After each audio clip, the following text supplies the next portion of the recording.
muuqaalkii koowaad u noqon doona muuqaalo badan oo soo socda weekly-ka muuqaalkii koowaad. Magacaygu waa Med Ibrahim. Haddii aad markaa ay garanayn, waxaan ahay trader, waxaa wiil Soomaaliyeed oo suuqa forex trading ka shaqeysta, sanadkii lixaadna suuqa kusii jiro. Sidoo kale waxaan hadda bilaabay sanadkii lasoo dhaafayay 2023ga qaybtiisa dambe in aan markaa dhalinyarada Soomaaliyeed oo in badan iga codsatay in aan يعني علمي aan la sheegareeyo aan codsigooda tixgeliyay oo sidoo kale aan bilaabay in aan bixiyo mentorship. Iskuulkeena wuxuu ku yaalaa magaalada Nairobi, xaafadda Islii, dabaqa Islii Mall ayuu iskuulkeena markaas ku yaalaa, qaybtiisa afraad. qolka 404. sidoo kale koorsada online-ka ayadana waan diyaarinayaa oo ardayda markaa Nairobi ay la joogeen mise Islii aan xafiiska imaan karin koorso markaas ayagana si fiican igala socon karaan. Marka intaa waa introduction aan nafteyda kaga warramay iyo waxyaabaha aan bixiyo. Haddii aan u guda galo tradekan aad arkaysiin waa USD sales ah. Sidoo kale screen geeskiisa waxaa inoogu muuqda MT4 chartkayga. Si aad kartay isbuuca laba trade ayaa qaatay. Tradekii koowaad oo ahaa break even trade oo lacagta arkaysiin, iyo tradekii labaad oo ahaa USD oo ayadana aan profit fiican $2,000 ka qaatay. Marka tradekan maalinta talaadada ahayd ardaydeeda ayaa la joogay, waana u sheegay in trade sidaan oo kale aan filaayo inuu suuqa ka dhaco, aan sugayno setup gooni ah oo aniga reer Med FX waxaa jirta pattern gooni ah ay markaas suuqa ka sugaan oo aan dhahay pattern noocaas ayaa suganaa, waa in saa dhacdaa si trade noocaas u helno. Marka wixii ardayda markaa igala mid ah oo يعني إلى سعودان وأوجهين already تريدكي انتيس مش كل sidoo kale trade kan ma ahan maadaama aan dhahay trade ayaa maalinta sheegay hadda trade noocan aan dhaca ma ahan, waa trade completely markii wax walba dhacayaan aan sidoo kale groupkeena oo ardayda ay ku jiraan aan kusoo sheegay aan dhahay tradekii maalinta sheegaya waa ka yani in goynaha lagu fiirsado. Tradekii markaa soo dhaqaaqay everything step by step aan groupkii kusoo sheegay.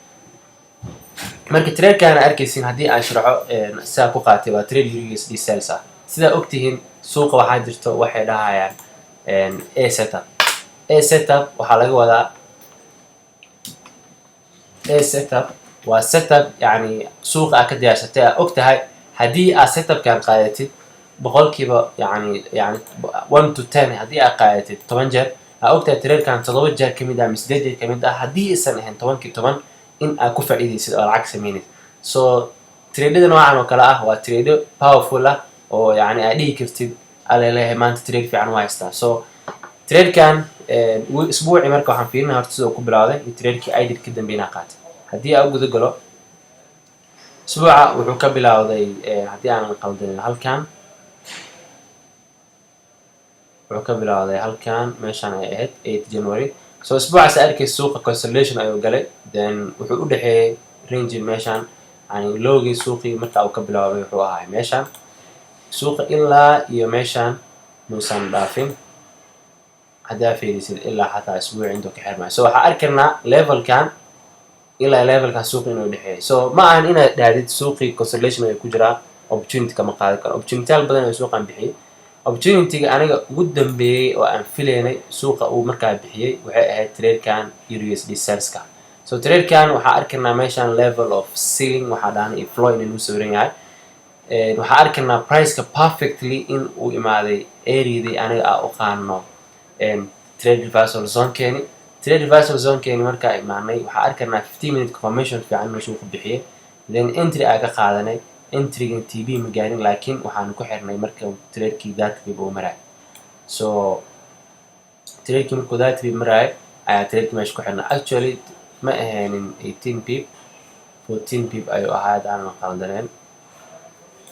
So 14 pip trade waxaa ka qaadanay risk 1 to 1 yani 1 to 2. So trade kan clear ah qaatay isbuuca iyo trade break even ka ay waxay saameyn ku yeesheen account-kayga in uu dib yani kor u kaco oo markaa aan lacag ka faa'iido. Marka trade kan sidoo kale trade hal mar dhacma waa trade isbuuci 2 jeer 1 jeer 3 jeer dhac. Haddii aad gacantaada ku fadhiisid oo suuqi aad sugtid waqti saxsan inaad gishid waxaa sidoo kale ka faa'iideysan kartaa يعني تريد نوعاً مركز إن سوقي كيش. مركز تريد كان بل عن سمينه break down أو يعني تريد كا aniga waxaa isticmaalnaa symbol break and retest balse break and retestigeena ma ahan mid yani dadka siday u isticmaalaan markaas aan u isticmaalno, waa mid aniga si gooni ah usoo develop gareeyay aniga iyo mentoradii waxay soo bareen. So trailka meesha waxaa arki karnaa level of ceiling inuu ka jiro, then meesha waxaa arki karnaa level of flow inuu jiro. marka waxaa rabnaa in flowgii marka uu isku bedelo ceiling. So waxaa arki karnaa trailkii in brass reversal keeni in markaa BRZ keeni in markaa trailkii canalkan uu soo dhaafay. So markuu canalkan breakis yani BRZ keeni soo dhaafay ama straight price reversal zone keeni, then waxaa laabtay canalkan.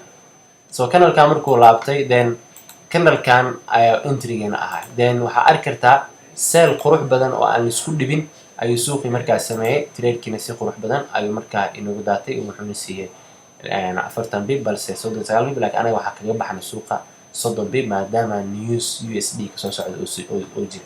So newskaasina muxuu sameeyay, newskii dib ayuu pricekii usoo celiyay oo break even ayuu suuqii nagu saari lahaa haddii aa kusii jug lahayd. marka BRZ haddii aa ku wareersan tahay iyo trade reversal zones keeni iyo TRB iyo waxyaabahaas oo dhan terminology aa ku wareersan tahay, waxaan ku barnaa ina information keeno cycle-ka ah. balse haddii aan taabto sida basic good-ka ah, trade-ka wuxuu ahaa break and retest. waa arki kartid close underneath, trade-ka markuu soo laabtay, then waxaa qaadanay sales qurux badan ayaa suuqii markaa ka qaadan. marka waxaan kusoo gabagabeynayaa intaas. insha allah muuqaaladana waa soo badi doonaa intaan iyo in ka badan, waana